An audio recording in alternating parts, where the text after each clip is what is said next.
Jiang has entered his mother's Beijing apartment just once since her disappearance. That was when he brought his photos and everything that reminded him of her to lock away inside. He couldn't bear to look at them. When we know what happened, I'll be able to go in and unpack all these things. That's when I'll finally be able to say goodbye. Jiang mother was on a holiday in Malaysia and scheduled to fly back on MH370, a flight that disappeared without trace. His own life has been a mess since then. He suffers severe depression and spends hours and hours trying to find an explanation of what happened. After the plane left Malaysian airspace, it diverted from the planned flight route in a sharp turn west. Radar data shows that it continued westwards until contact was lost near Penang in the Andaman Sea. Investigators believe that it continued its flight southward before crashing in the Indian Ocean somewhere west of Australia. After dropping off the radars, the plane continued its flight for 7 hours. Whether the passengers were still alive during that time and what happened to them remains unknown. I try not to think about that particular question. I can't bear it. As soon as I think about it, my head starts aching, so I try to avoid it. The wreckage has never been found and the search has been called off. Jiang has traveled to Malaysia several times to demand answers. Now he's on his way to Kuala Lumpur again, where he'll take part in a 5th remembrance event. He wants the Malaysian government to take up the search again.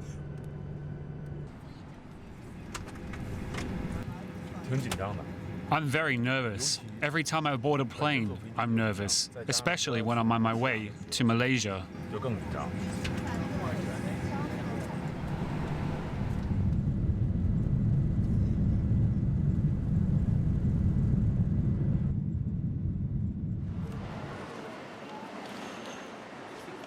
Every year in March, friends and relatives of the disappeared meet to remember them and to demand answers. Search technology is 10 times faster today than 5 years ago. With this progress and with our determination, MH370 doesn't have to remain a mystery forever. Jiang has spotted the Minister of Transport in Malaysia's new government. He hopes it will be more open to the demands of the victims' relatives. And the minister seems to listen to them. He says he's open to new proposals from maritime search operators. If they can convince us that the new technology can be more efficient in terms of the search, then we are more than willing to restart the search. I feel a lot better than when I arrived. I was afraid it would be like the other times, that I'd leave without any result. But this time there is some progress. I'm happy.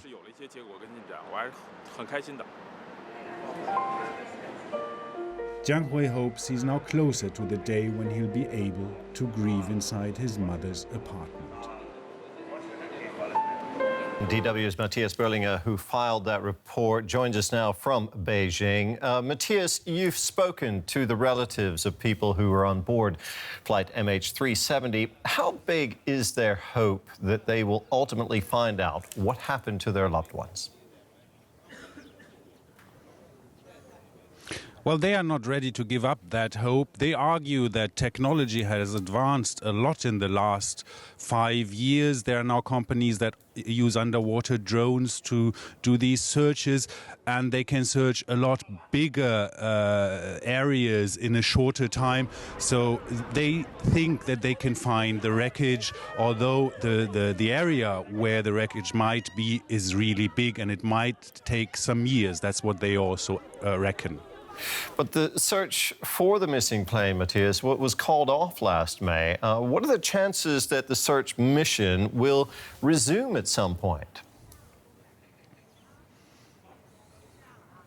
Yeah, there have been some signals recently, very recently. Last Sunday, there was this remembrance event, and it was there that the Minister of Transport said that if these proposals by these companies that the relatives are talking about make sense, they would be willing to take up the search. Malaysia has a new government, and the new government is willing to be more open, more transparent, more